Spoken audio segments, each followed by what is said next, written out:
Hello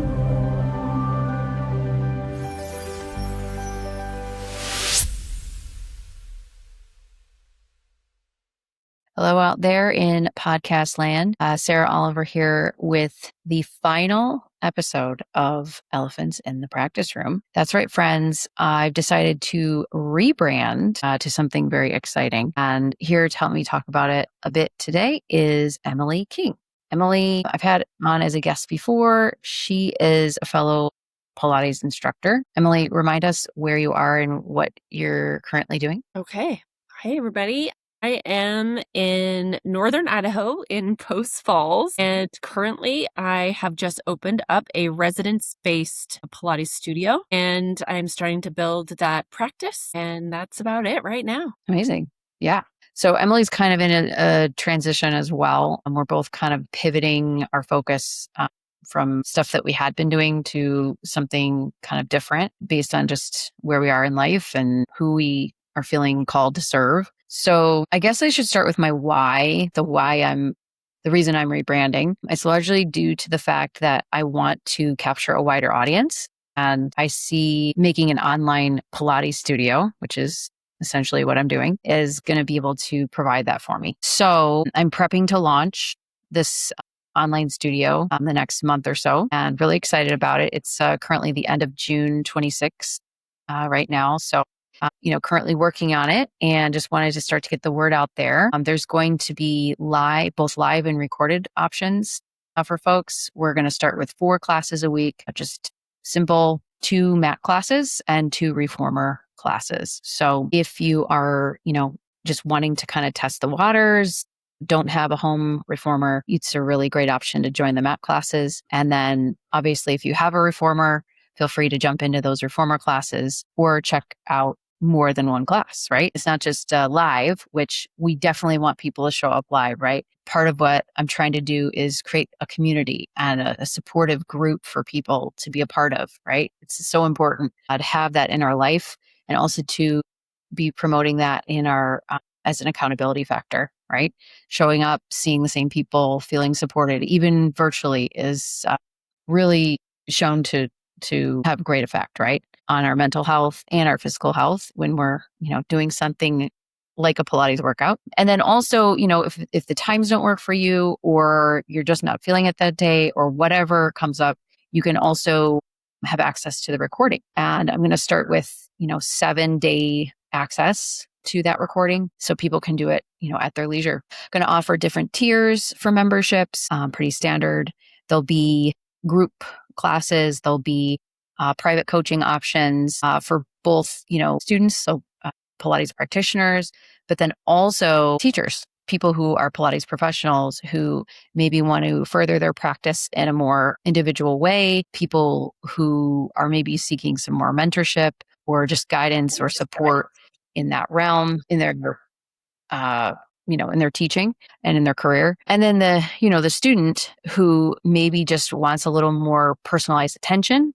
Maybe they're recovering from an injury. Maybe they aren't quite ready to jump into the group class. Maybe they are, just wanting to really work on specific exercises or specific needs, or just want more personalized attention, right? So there's all kinds of reasons why somebody might want that more one-to-one touch. And I'm here to offer whatever your needs are with this online studio. The classes are going to be open level classes to start. That means that anyone is welcome to join any class at any time. Doesn't matter what experience you have or don't have, whatever you're struggling with, you're welcome in class. And there'll always be a way to challenge, always be a way to support anyone with their needs. And so the name I came up with, what is the Pilates Revolution? And I want to just take a minute to kind of talk about this briefly, why I picked this name. Number one, it's a strong name. It's a strong message.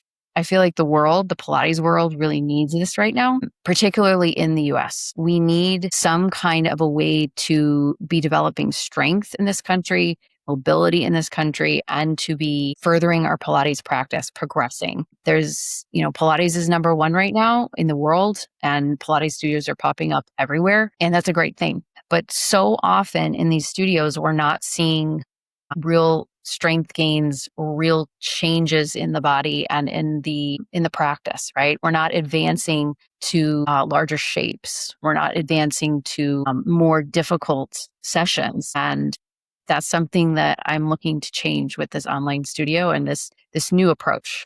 I've been fortunate to train with a lot of different really awesome teachers. Emily has trained with some of these people as well, and just really feel like this approach is really life changing. So I'm ready to share it with the US market.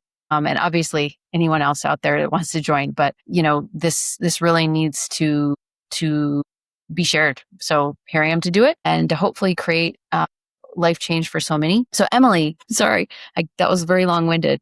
Emily has been part of my beta test group for this online studio. Graciously has been meeting with me online to kind of get the bugs out and be ready for this launch. So Emily, first of all, just what are your thoughts?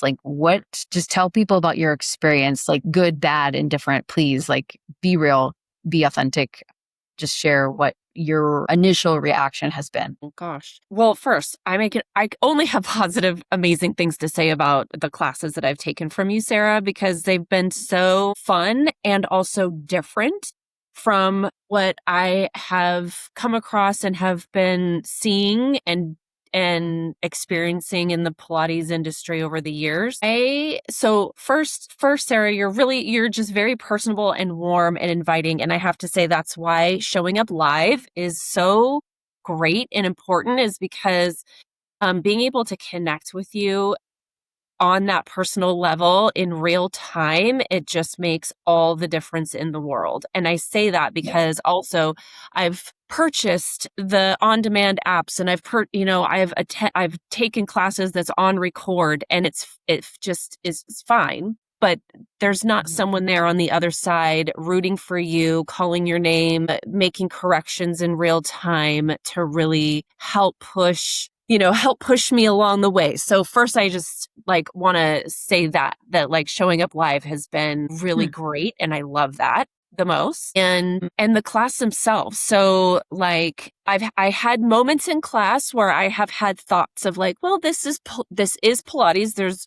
There's resemblance of Pilates. There's these exercises that are Pilates. And then there's these, I call it layers and progressions that sometimes teachers don't do because we're just not taught them, really, that really feel like conditioning to the body, feel like strengthening and conditioning over, breaking down an exercise maybe in a more in a rigid way. Like the class feels very fluid. It's constantly moving. There's breaks when appropriate. And really they're like a break that is very welcomed. It's like, yeah, 5-second break. Yes, I'll take that.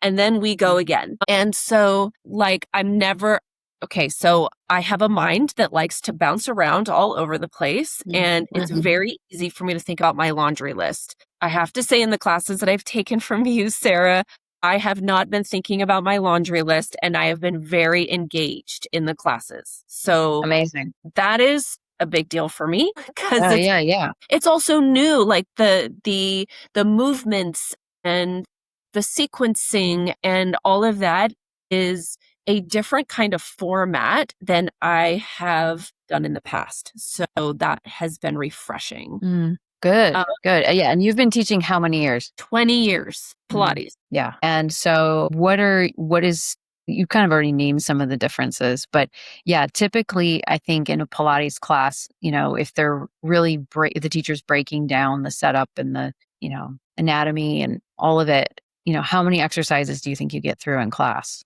typically? I mean, it really depends on the teacher. I mean, I've taken classes where it felt like we did maybe 6 exercises. Right?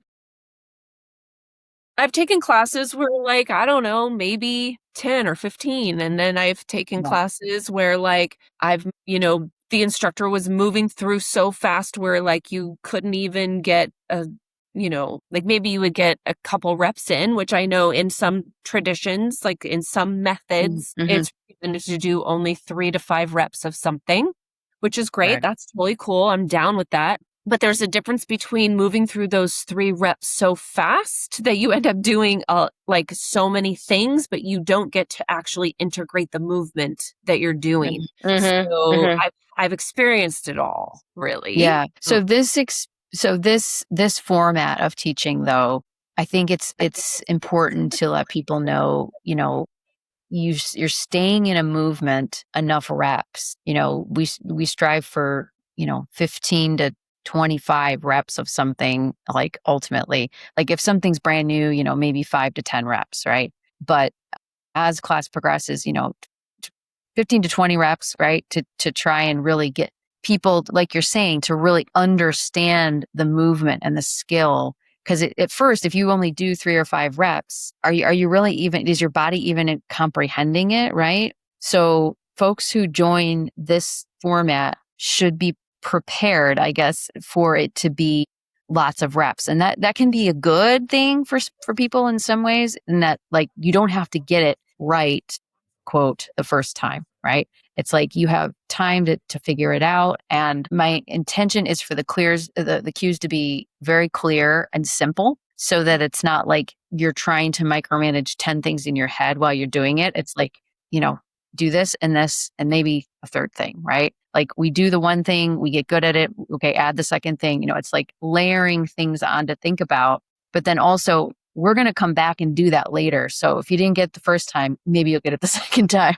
or there's going to be another opportunity to get it later, right? Mm-hmm. Mm-hmm. So yeah, I think, and the other thing that, Emily Strong, I don't know that she ever does take breaks, but, the option is there too. If people want a break during class, that's something I always say is just, if you're needing a break, go ahead and take it whenever you need to. I often also call that out in class, like, we're doing 5-ish more reps and then we're going to do a hold. Like, if you want a break, now's a good time. Something like that. Right. Go ahead. One of the other things that I loved about your teaching and the class too, I understood personally, like, I understood why we were doing what we were doing, and you were telling us, but like, I'm having a hard time putting words to it.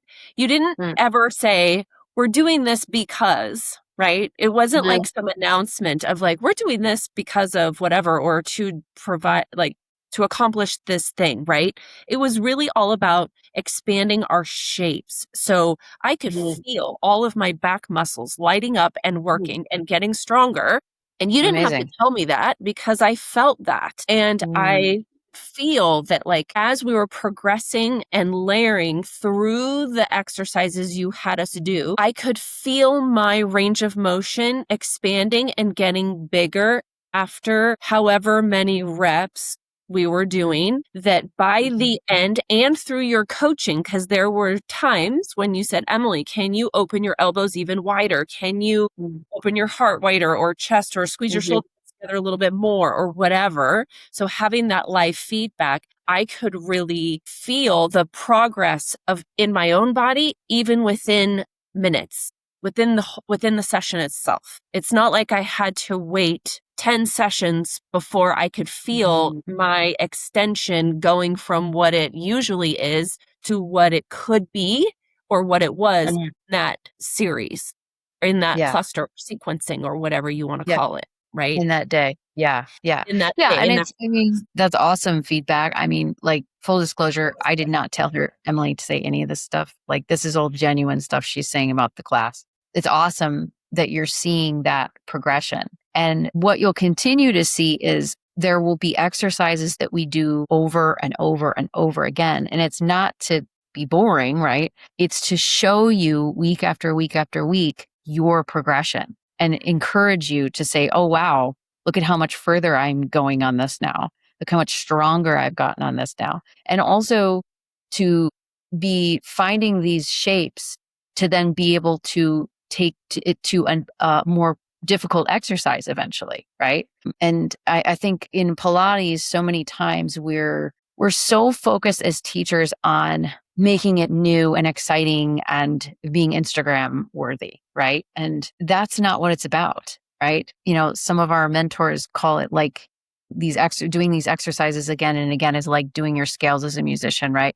You have to learn the basics before you can expand to bigger repertoire. And it's the exact same thing here. Like, I think it's such a great analogy. Same, you were a dancer, right? Like, you do your warm up, your standard warm up, your body starts to know, and then it's ready to make those bigger shapes, right? But I think so often, so we're not doing the repetitions as often, right? In a lot of Pilates classes, we're also not building the strength component or the mobility component, right? And, I'll just say, in the way that I'm cueing and teaching, I'm also, having to, maybe cue some things differently than what people are maybe accustomed to, right? For instance, when we're doing frog and the legs are in and out, I'm cueing for the low back to be down on the carriage because we want those knees to come back as far as possible, right? To come in toward your armpits, right? Or wherever you're aiming.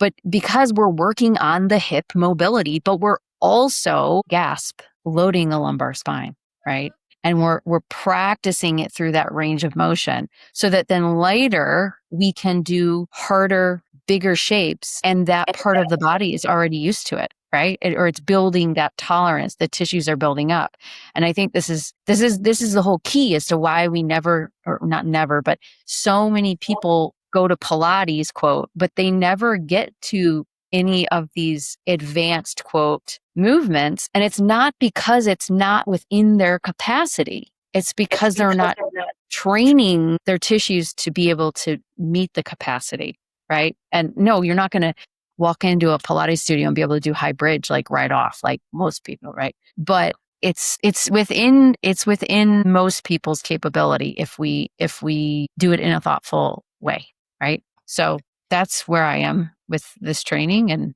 that's what I'm trying to share with people and get people excited about what their body can do versus all of these restrictions that we're putting on ourselves, right? Yeah, and to that also, what came to my mind was, right now we have all these things like ClassPass, or we have franchise studios where you can have unlimited memberships and you can go take from 10 different instructors in a week, or however many times you can go in a week, 6 different instructors or whatever. And I mean, for some, okay, there's nothing wrong with that at all. I know for me personally, I can see how the progression of my body sticking with one teacher, right? Maybe two. Even my mentor 20 years ago advised, like, okay, if you come once a week, you should stick with the same instructor. If you come twice a week, you should stick with the same instructor. Okay, if you come 3 times, okay, we can advance you to 2 different instructors. But like having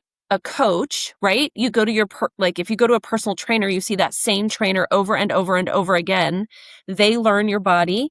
They know what your body can and can't do. They know your capacities, so it's like developing that relationship and giving an instructor a chance to really work and help you condition your body in a particular direction, I think is very meaningful, because when we hop around so much, like you were kind of talking about, like there's not a consistency. There's not a real progression because every instructor kind of has their own ideas and all of that, which is cool, right? That's why there's somebody for everybody. Yeah. But what I am really excited about is taking your classes ongoing on a regular basis, because you can see that progression in me and we are moving towards a particular goal in your classes. Exactly. Yeah. Yeah. There's a why for everything we're doing. And I think that's what has really struck me about this method. And I should give a huge shout out to Heath Lender Pilates. He's the one that had, essentially came up with all of this after years of owning, a studio and teaching so much and, coaching people and just seeing what works and what doesn't in a group format. And it is sounds cliche. It's revolutionary, people. Like, it works.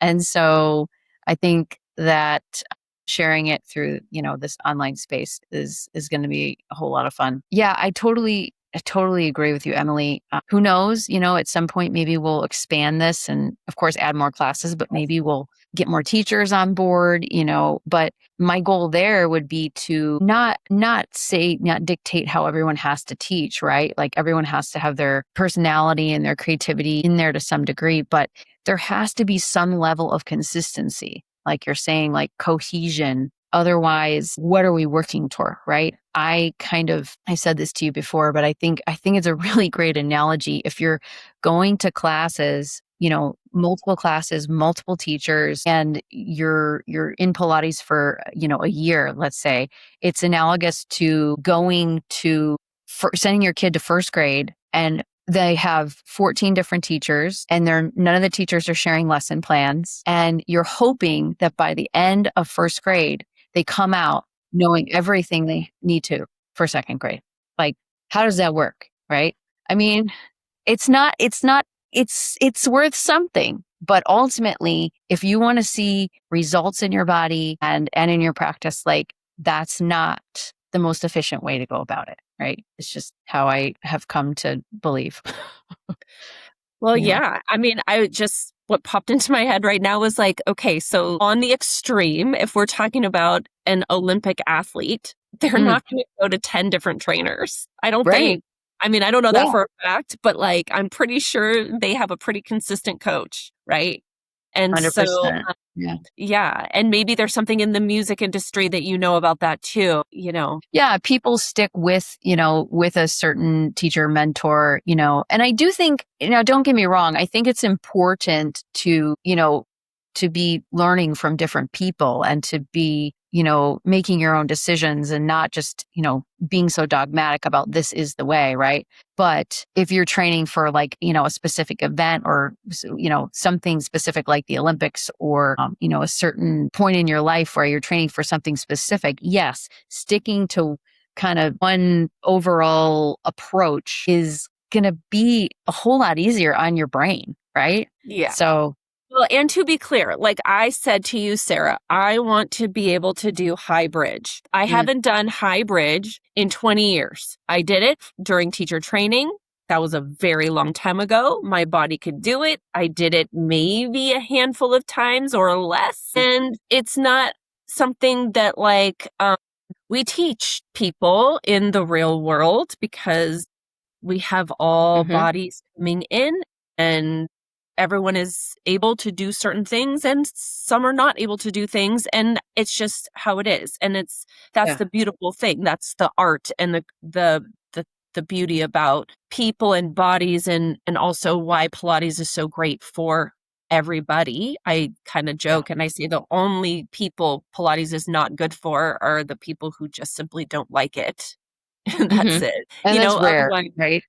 like really work with and help any kind of body, just so amazing. And through all the years, it's like I came to this place where I was like, okay, I want to condition my body to be able to do high bridge. I want to be able to condition my body to be able to also do a hand, Yeah, right? And yeah, everyone has their different flavors. I used to be a yoga teacher.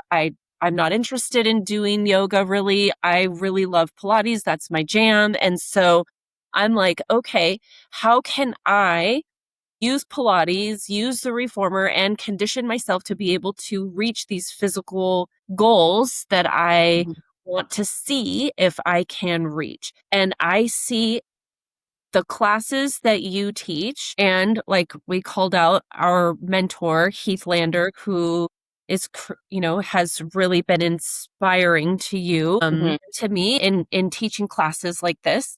I see that as a possibility. I see high bridge as a possibility. yeah, I will be able yeah, to do also, bridge doing your yeah, classes, where if I just followed the repertoire the way that like I was kind of taught it, or the way like if I was just left to my own devices and I didn't seek out a coach, yeah. I don't think I will Well, and in my life actually reach that goal. well, but that's not on you, right? It's on the training that's out there. It's not really presented as a progression. It's not presented as a system, a unit. It's like all these individual exercises. Okay, this work, that works that. And are we ever looking as the body as a full system and it's all working together? And these things need to be part of the skill to get to this other thing, right? Yeah. So seeing it in that way is very revolutionary. Yeah, it is. I mean, we But know With classical though, like with classical Pilates, there is a method, like even Sure. in some contemporary methods, Yeah. there is a method, right? What Yep. I saw though in the method that I was raised up in my Pilates school era was it was like there were I just say there were like there was like a handful of exercises or variations presented, modifications, whatever you want to call it. There is a method, but there was a lot of gaps. It was kind Mm, of like this, and then the big thing. yeah, there's like right, like you said, there's a huge gap. It's like asking your third grader to now go to calculus. It's like, what? Exactly. What Exactly. happened in the middle? Yeah, what happened in the middle?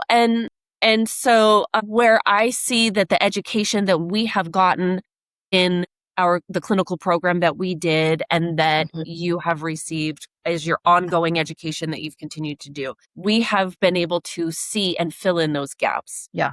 Well, and I think you've hit kind of a big other point is, you told me that you're inspired again, right? After so many years of being kind of like, okay, this is what I do. I'm good at this, right? You're kind of on fire about Pilates again. You see it in a different way. And that's how I felt. That's how I feel.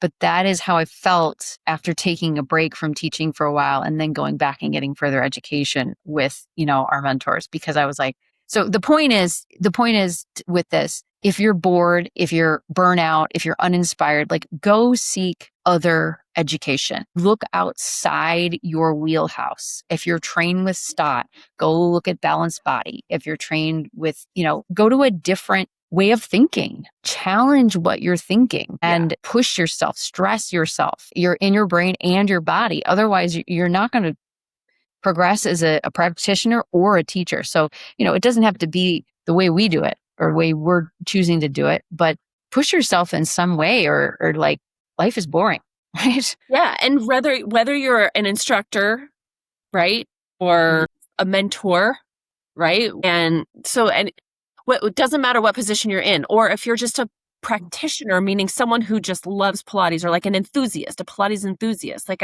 I've trained a lot of people who are like, I love this and I want more. And I have heard from many, many, many Pilates enthusiasts who just love Pilates as their movement practice. They get bored. They get stagnant. They're Yeah. like, I want more. And I've had to coach people even on saying, well, honestly, I think you should go lift some weights Yes. Yes. outside of the Pilates studio, or I think maybe some private sessions would inspire you because that's where you Yeah. can progress as an individual versus being in a large group with so many rules and regulations. Because I'm not Yes. saying that you can't make progress in a large group. You Yeah, you absolutely can. can. You It's can. it's the environment that you're in and it's the goals that you have, and if they align, cool, and if they don't align, you have to step outside of that environment and go somewhere else. Right. Find an 100%. instructor that inspires you and ask them to coach you along to reach your goals. So, Emily, you touched on something really important with the strengthening component. You said that you've sometimes told people to go lift weights, right? Can we get stronger without weights? With like just the reformer and or the mat? Like, is it possible? It's absolutely possible Mhm. to a certain point. Yeah. Yeah. Certain point. Yeah, there's so much that can be done with your body, right? First, and then if you add a piece of equipment like the Pilates reformer, like even bigger gains, right? But you have to be training with someone who understands progressive overload, right? Mhm. And it's starting to catch on in the Pilates industry, but it's not really front and Right. center in the US, right? As part of the group environment. Yeah, I think there's a lot of talk. It's a trend. It's coming forward. There's a lot happening. I don't know. I just see a lot of studios putting on their schedule like reformer strength. Mhm. Mhm. There's different class titles that have different names and ideas. But the Mhm. question is, does the instructor actually understand what progressive loading is, how that works within the body weight, gravity, spring load, etc., and the exercise? Hmm. And at what point do is it just more efficient to get off the reformer and maybe do something else, for whatever strength gains you're looking to make? And there's a 100%. lot you can do on the reformer. A lot, a lot, a lot, A lot. a Yep. lot. And also, I mean, I think there's also there's the physical aspect where, I mean, I've just had so many people walk in. I mean, if I could get $1 for every person that has walked in and been like, I want to lose weight, I want body recomp in the Hmm. body studio. And I'm like, well, Hmm. you got time? We got to chat about that. Yeah. Yeah. Yeah, because the reality is that you're going to do so much more for your metabolism and your body comp if you're lifting, well, if you're loading it, right? If you're If you're if you're loading. strength. Yeah. And there's a whole bunch of other components we talked about the acronym SHED, sleep, hydration, Oh, exercise, absolutely. diet, Yeah. Yeah. right? There's all these components to it. And I even throw in there now for the H, hydration, but also hormones, Oh, yeah. Yeah, that's the who you huge. are and Mhm. what your age is and all of that. Mhm. And so there's so much to that. And so I think I get concerned because I wonder, if there's instructors or studios offering reformer strength classes, are they really is the next question. Yeah. I don't know. Yeah. Right. Well, because so much of the training out there is not focused on that, right?